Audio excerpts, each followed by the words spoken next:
Welcome back. It's been a while since I have recorded a video, but I got inspired yesterday and I recorded a video and then it disappeared.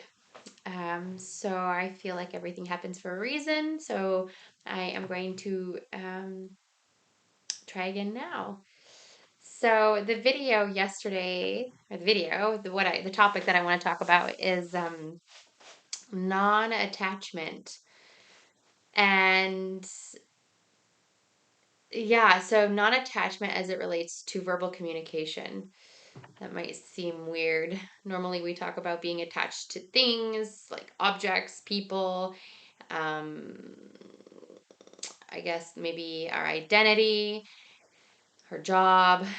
Um, so, attachment, yeah, non-attachment. Let's just talk about what that means for a second. So, it doesn't mean like to be detached. It it means like to have a healthy relationship with the things that you really like or you love, that we tend to hold on tight to. I have a friend, he's like, yeah, it's funny. When we don't have any money, we want just a little bit of money, and then we think everything is going to be okay. And then we get that little bit of money, and then we get even more anxious that because now we need to protect that money with everything we have, and then we have to make more money. And it's funny how that happens. It's like, yeah, so it kind of relates to this idea of attachment and non-attachment. Um, Kind of this understanding that, whatever we have is not actually ours. And just as easily as it came, it can go. And that we're going to be okay without it. Um, and I think the easiest way to do that is to realize that before you have it. That way, when it comes, it's like, okay, yeah, I understand. Like, this is amazing that this is here now, but but it's also not mine, and it could leave, and like I'll be okay, and I can be grateful for the moments in my life that I got to experience this in my life, this thing, this person, this job, this whatever it is. But how does that relate to communication? So there's this tendency for us to get attached to our um, to the response of the other person. So for example, maybe I say to you, um, "Wow, you look really really great. Your hair looks great. Did you do something different?" And you say, "What are you talking about?" Or something maybe. And I then am like, whoa, I said something wrong. I need to explain myself. There's this tendency to feel responsible for the other person's reaction or response or the way that my words landed. But that's not my responsibility. My responsibility is not to take care of you. we're all responsible for our own care. And um, so let's flip that around. If someone says to me, "Oh wow, you look really nice. Your hair looks different. Did you do something different?" I might think, "Oh my gosh, um, she noted they're talking about the gray hair that I have, and they noticed that like I dyed it, and before this my hair looked really bad, and so now that what she's really saying or he's really saying is like, thank God you finally dyed your hair because it looked like crap before," or something, right? Like that is not at all what that person was saying, but that's my own stuff, right? That's my own stuff that like I need to work through. And this can be the case like when it comes to school and grades. Like maybe, you get an A on a test, but all you think about is the teacher's comments on your paper, or the ones that you got wrong. The A is not good enough. Or it's not even like satisfying. It's like it's just kind of like maybe a means to not a means to an end, but there's like this perfectionist quality. Um, so I'm just going to bring in this book right now because I've been reading it and I love it. It's Conquering Shame and Codependency, and a friend let me borrow it. And I was like, well, I don't feel like I have codependency issues because I've been very independent my entire life. But there is some really good stuff in there. And like codependency runs like far and wide. There are all different kinds of ways to be codependent and lots of different like factors that go into it, come out of it. Anxiety, perfectionism, depression, um, it goes on and on and on. So I certainly identify with a lot of the stuff in there, and then also the shame stuff. Um, yeah, and we all yeah, and then it kind of goes back to childhood trauma and how to and processing shame and trauma and yeah, it's a really good book and there are some good exercises in there as well. So if you're I'll show it again. Darlene Lancer, if you're interested, it's a good one to pick up. But it talks about also this like this communication like codependency to be dependent on the way that your message is the way your message lands to the receiver, the recipient, and the the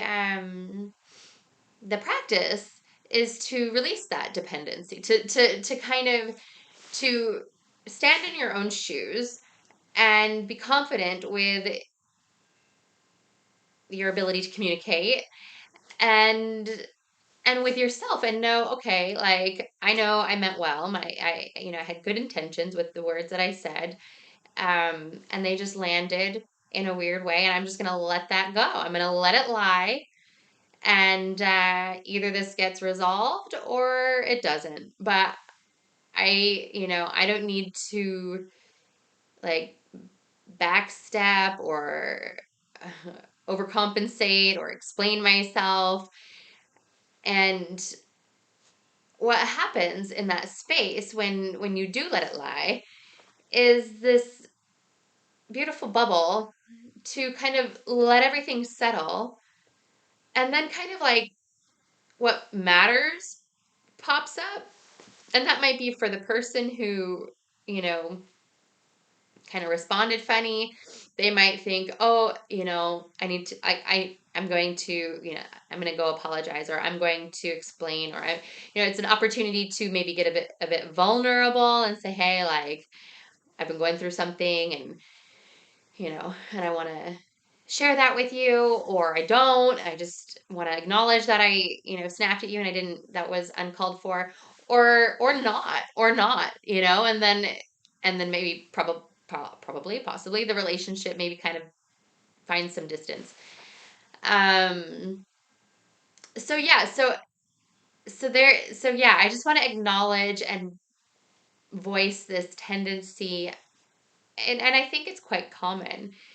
Um, to for most people to want to save the other person, but really what we're trying to save ourselves, right? We're like, oh, don't think I'm a bad person, like I don't want you to think that I meant that, or that I meant what you think I meant. I didn't mean that. um and then in that space, not only is it good for the recipient, but it's also good for you, the person who said whatever that was, because it really allows you to kind of sit in your power and also maybe move on. Like it's an empowering sensation, because when you start, there's this anxiety that that overcompensation or trying to correct yourself. There's like an aspect of an anxiety that's intertwined in that, and so when you release that need, that anxiety, it it also goes away, because it's not fueled by this like desperate need to explain. um and then it allows, once again, it allows you um to have like that faith in yourself and that confidence, um in your being. I don't know how else to really describe that. I'm experiencing it these days. I'm enjoying this challenge, and um yeah, it's a really nice practice that I've been given the opportunity um to partake in, this ability to, and it's also about setting boundaries, this ability to, because it's also, yeah, you can also do this when you set boundaries or when you speak your truth, if someone says, hey, can you do this or that for me? And you want to say no, but then you say yes. But if you do say no, like, no, I really can't today. Like, how does that feel? And do you feel like you have to come up with the reason? Do you feel like you have to give a reason? Because you don't. The person that's asking you is, going out on a limb to ask you. And the thing is it's a question. So a question deserves a response, and the response can be yes or no, or it can be, let me think about it. But I feel like that's another thing, is that we often feel like we have to say yes. They're not gonna like me. They're gonna think that I don't like them. They're gonna ask me why. They're gonna need proof. They're gonna, or whatever. Like they're gonna need evidence for the reason. I'm gonna need to write a full paper on why I said no. It's like, no, you don't have to do that. The answer can just be no. And this is a new one. I'm excited to start practicing as well. Um, yeah, practicing my no a little bit more. I've certainly practiced it in my life, but yeah, becoming a mom, there are a lot more no's. My resources are a lot lower, or they're being used by my beautiful son, and so I'm just not as available as I maybe as other people might be, or as maybe I used to be, which is great. It's great. Um, I think maybe that's it for today. So yeah, it's this. So yeah, just to recap, this non-attachment, not being attached to the response of the person you're talking to. If they misinterpret what you say, or they're just having a bad day and they respond in a funny way, like trying not to save them from their self, and standing in your power and knowing, like, okay, like, that was an interesting response. I'll let it go.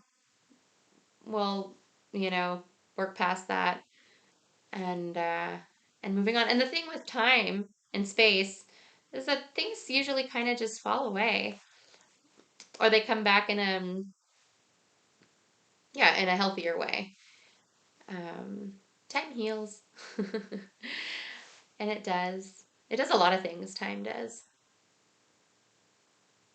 especially when we give it some space, some quietness.